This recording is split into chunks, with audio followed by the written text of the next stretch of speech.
na ang member ng PNP, nandyan ang pinakamalaking organisasyon ng criminal groups. Nabanggit po ninyo na from my experience, I can say that the PNP is the biggest crime group in this country. Tama ba, Mr. Chair? Sinabi mo ba ito na the biggest crime group sa ating bansa ay ang PNP dahil may mga personnel ng PNP na involved sa illegal drugs? Yes or no?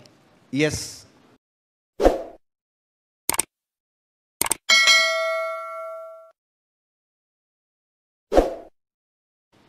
Sila ang bumubuo ng sindikato sa loob ng PNP. Apat lang na halimbawa ko sa lahat. Number 1, 2013, sino ang involved na nangyari ang Ninja Cups? PNP. Even that si PNP itself is the one. Kung natandaan natin yan, ang Ninja Cups, saan yun galing? Pangalawa, yung Korean businessman na kinidnap, pinatay sa loob ng Kampo Krami. Sino naman ang involved? That is PNP EIDG, Anti-Illegal Drugs Group. Member ng PNP, sabihan ko na lang member ng PNP kasi allergy ang PNP. Kung hindi natin nilagyan ng PNP, members. Mr. Chair, may I proceed to Colonel Espinido, Mr. Chair? Please proceed. Thank you, Mr. Chair. Colonel Espinido, pumasok ka sa PNP service noong 1996, tama ba? Yes po, Your Honors, Mr. Chair. Kailan ka na-assign or nag-engage sa intelligence and operations? Nung ma-assign ako sa Region 8 from Region 7, Marirecall mo ba kung anong year? 2000, Your Honors, Mr. Chair. 1999, 2000 sa PAOK-TF. So, yes. Thank you, Mr. Chair. So, more than 20 years ka na sa intelligence and operations, right? Ganon, yes, Okay. Mr. Chair. Kailan ka na-engage sa anti-illegal drugs? Under ako ng KANO, City Anti-Narcotics Unit, 2001, 2002. So, more than 20 years ka na rin sa anti-illegal drugs, tama? Hindi 20 years kasi sa Regional Intelligence Investigation ako, Division, Your Honors. Specifically, pag sa KANO, 2-3 taon lang sa KANO. Yes, okay. During the previous hearing, tama ba yung nadinig ko, Mr. Chair, na nabanggit ni Colonel Espinido, kung ayaw ng Chief PNP ang illegal drugs, walang illegal drugs. Tama ba? Yes. Thank you. Yes, big yes, Your Honors. Thank you, Mr. Chair. Ano ang nagtulak sa'yo para sabihin ito? That is my personal experience, Your Honors, Mr. Chair.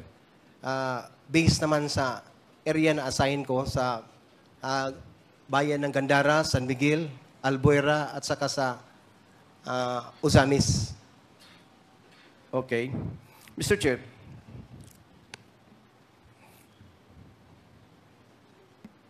naniniwala ka ba na alam ito ng maraming PNP personnel, pero ikaw lamang ang naglakas loob na expose ito? Mayroon nakaalam, mostly, Your Honors, mga classmate ko. At saka sa Region 8, alam nila na yun ng mga nangyari sa akin, Your Honors. Kung nabanggit mo yan, na kung ayaw ng Chief PNP ang illegal drugs, walang illegal drugs, pwede rin ba nating sabihin na kung ayaw ng Chief PNP ang illegal gamblings, kasama ang illegal pogus, walang illegal na ganito? Yes, Your Honors. Thank you, Mr. Chair.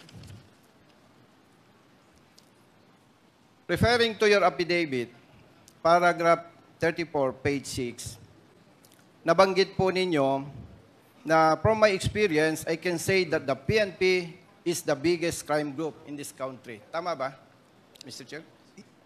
Yes, Your Honors, but I made repeatedly explain and expound last Quad Committee hearing, Your Honors. Yes. Ano ang nagtulak sa'yo para sabihin to? Your Honors, I have supposedly reply for the controversial issue last hearing, but that is your question. I'm not yet read my reply, Your Honors, but to tell you, I can say that because of also my experience. Yes, And- thank you, Mr. Chair. Colonel Espinido, Mr. Chair,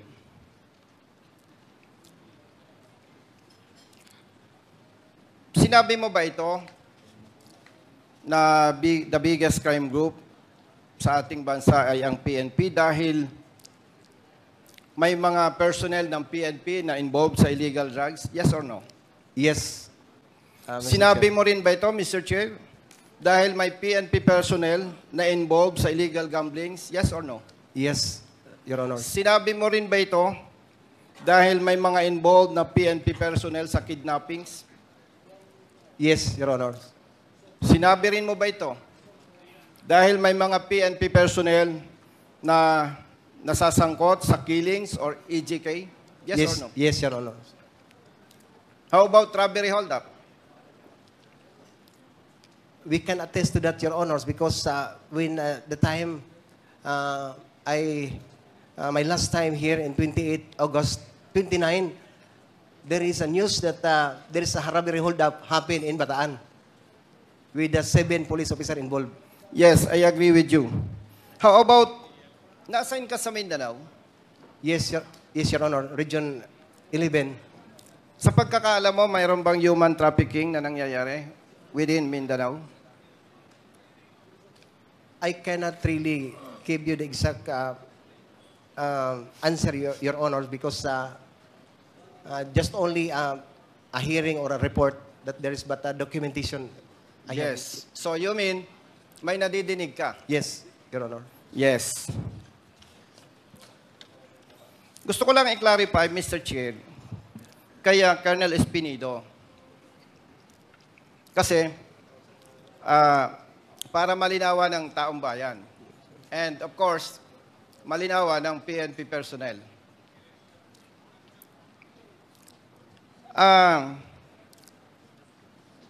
Kung pagbabasihan ko yung ating conversation, this hearing, tama bang sabihin na may mga personnel sa PNP na kriminal?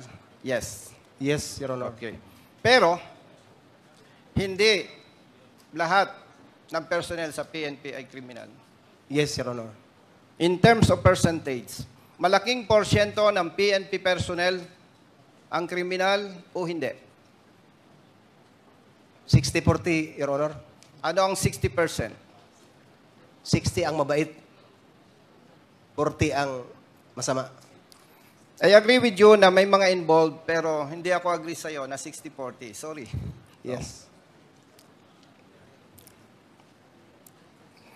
Meron ka ba, Colonel Espinido, na siyempre, pagkita mo yung problema, especially you, more than 20 years sa PNP, nakikita mo yung problema, di ba?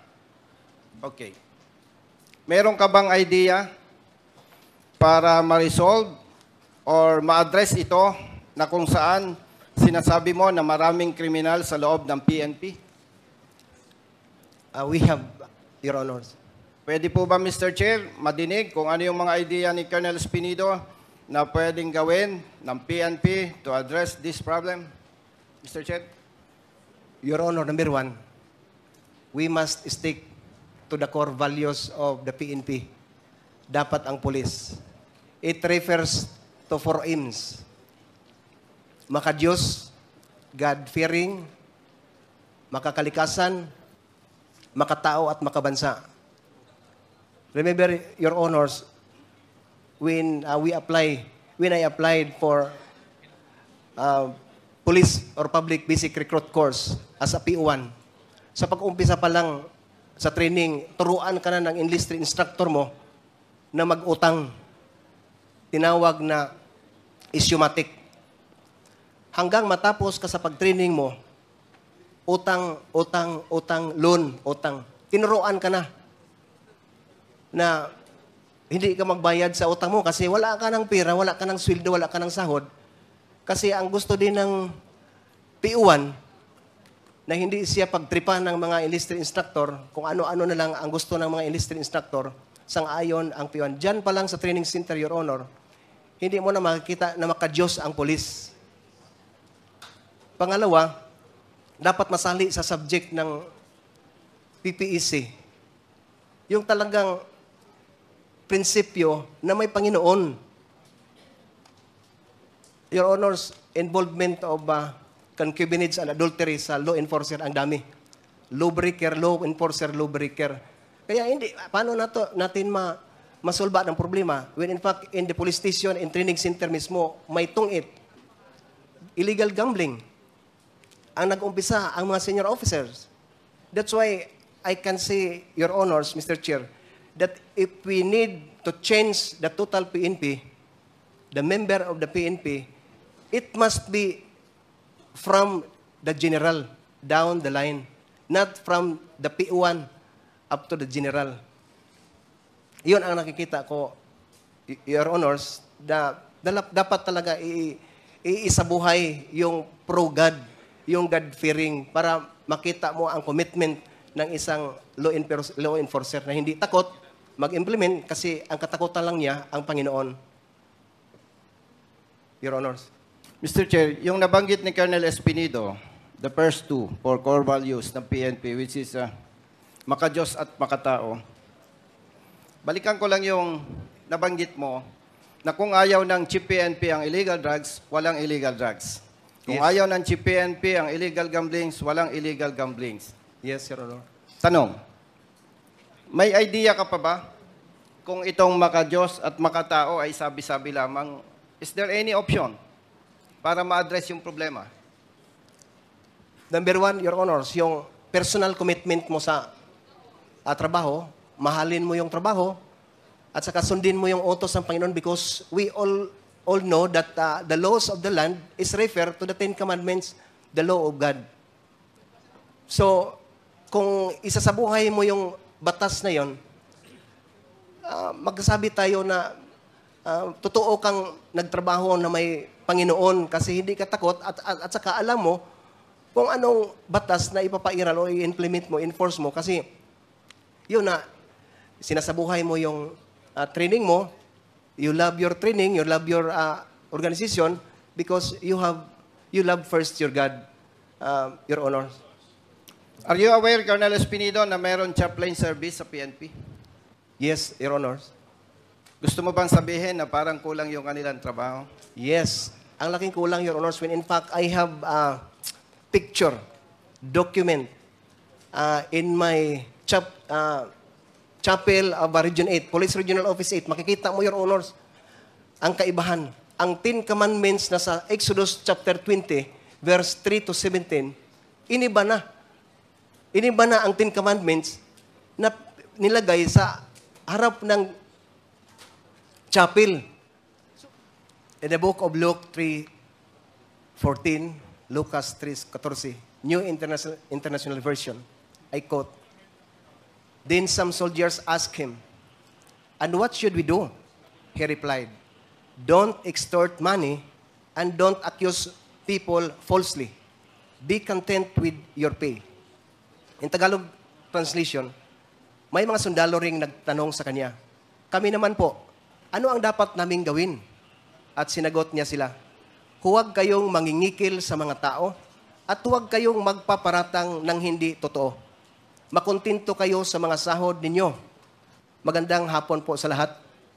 Nais ko pong linawin ang aking naging pahayag sa Quad Committee kung saan sinabi ko na ang PNP ang pinakamalaking sindikato ng krimen sa ating bansa.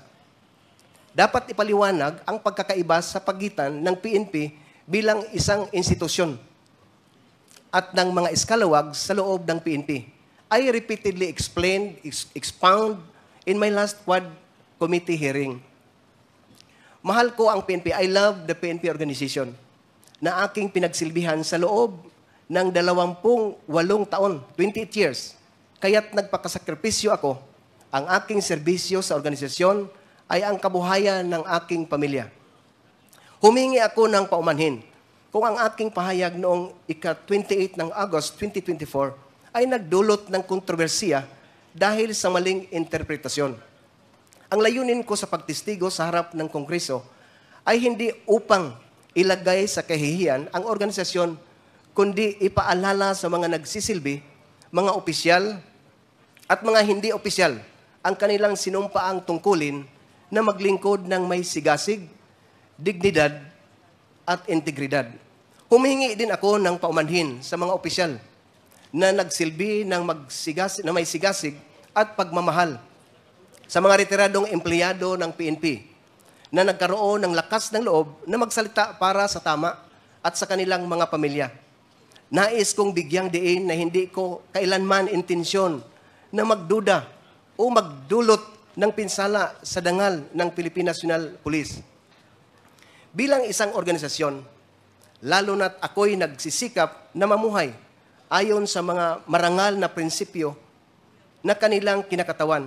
Ayon sa aking paglilinaw, sa panahon ng aking pagtestigo sa nasabing pagdinig, ang tinutukoy ko ay ang mga kasapi nito na nag-abuso sa kanilang autoridad at impluwensya sa anyo ng papapatupad ng batas na nagbibigay daan sa patuloy na paglaganap ng droga sa bansa na humahadlang sa pag-unlad ng ating bansa at sumisira sa tiwala ng publiko sa atin, mga nakasuot ng uniforme. Nang buong katapatan, hindi ko layunin akusahan ang mismong institusyon bilang isang sindikato, kundi ang mga aktibong miyembro nito na pinili ang ilagay ang institusyon sa masamang liwanag. Sila ang kumikita sa pamamagitan ng pagprotekta sa interes ng mga kriminal, imbis na ipagtanggol at protektahan ang bansa at ang ating mamamayan na dapat nating paglingkuran at protektahan. Sila ang bumubuo ng sindikato sa loob ng PNP. Apat lang na halimbawa ko sa lahat na ang member ng PNP na magsasabi ako nandyan ang pinakamalaking organisasyon ng criminal groups. Number 1, 2013, sino ang involved na nangyari ang Ninja Cups? PNP. Even that si PNP itself is the one. Kung natandaan natin yan, ang Ninja Cups, saan yun galing? Pangalawa, yung Korean businessman na kinidnap, pinatay sa loob ng Kampo Krami. Sino naman ang involved? That is PNP EIDG, Anti-Illegal Drugs Group. Member ng PNP, sabihan ko na lang member ng PNP kasi allergy ang PNP kung hindi natin nilagyan ng PNP, members. Pangatlo, yung covered up, 6.7 million.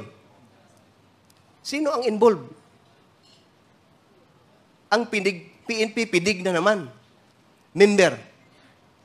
Pang-apat, hindi lang tagal, nagsalita ako dito 28 ng August, pagka 29, may robbery hold up na nangyari. Sino naman ang involved?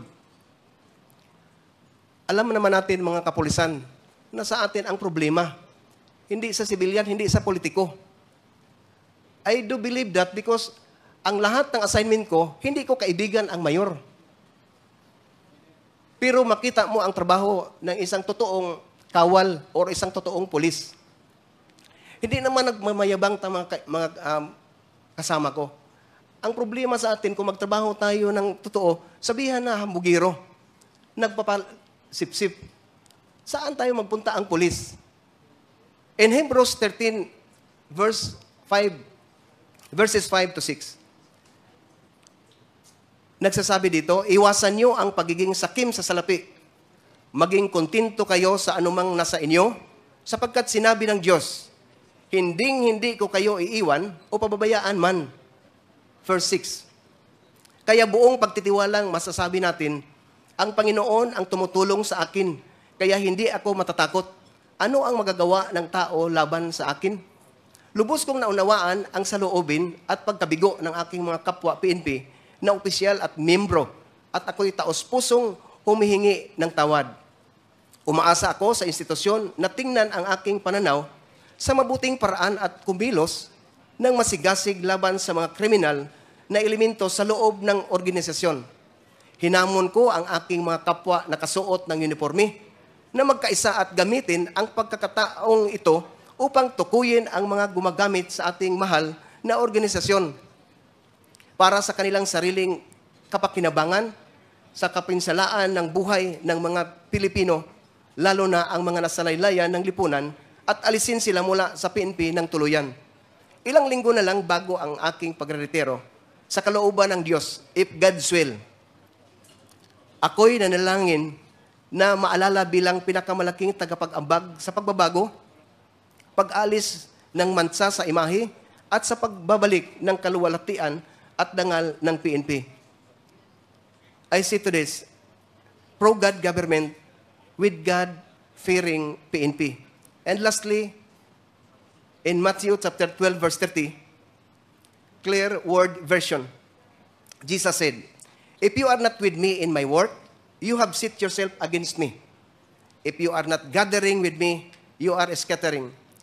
In Tagalog translation, ang hindi kampi sa akin ay laban sa akin. At ang hindi tumutulong sa aking pagtitipon ay nagkakalat, ang salita ng Diyos. 1 John chapter 1 verse 8. If we claim to be without sin, we deceive ourselves and the truth is not in us. Kung sinasabi natin na wala tayong kasalanan, dinadaya natin ang ating sarili at wala sa atin ang katotohanan. Last verse in the book of Ecclesiastes chapter 12 verse 14. God is going to judge everything we do, whether good or bad, even things done in secret. Thank you and good afternoon, Your Honors, Mr. Chair. To God be all the glory. Okay, thank you, Colonel Espinido.